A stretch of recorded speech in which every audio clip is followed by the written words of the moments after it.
Kia ora, in this video I'm going to teach you how to play E Ipo.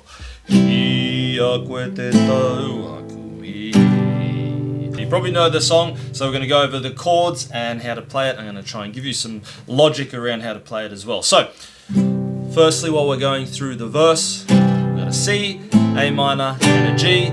A good way to think about this is it's a progressive step backwards. So you go from C down to G back to A, and you can play the C chord up here in the bar.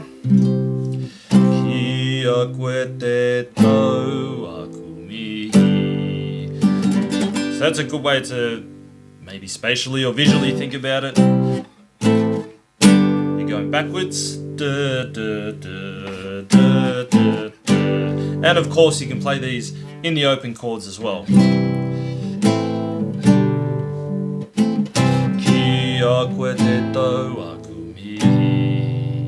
Okay, so that's the first part, and then we're going to hold it on the G,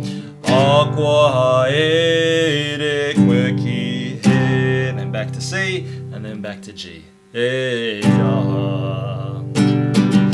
the same formation,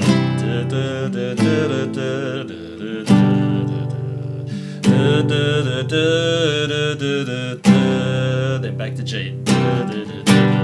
So that's the verse. That's how we play the verses. C, A minor, G, G, C, G. And then for the chorus, we're going to introduce the F. So if we think about that spatially along our guitar, the fretboard here, C, A minor, G, and then down to F. So So the way we're going to play the chorus is so from C to F.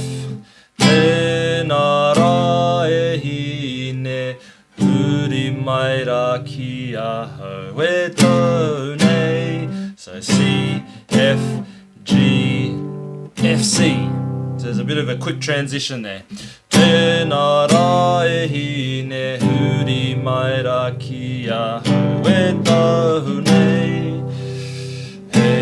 And then back to F on the hey.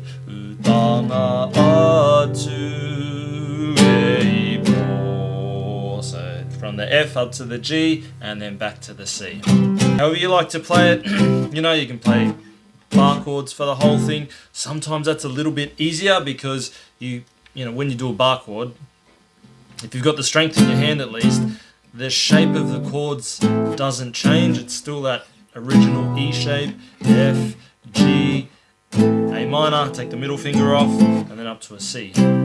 For the strumming, you can play it many different ways. There's slow versions of this waiata, there's faster versions of this waiata. You can play it in a reggae jam if you want. I tend to like the sort of longer open strums.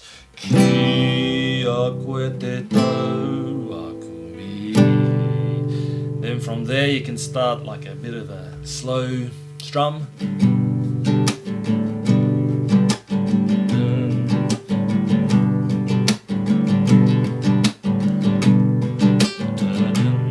If you can get that strum right and play that through the whole thing, it'll sound good.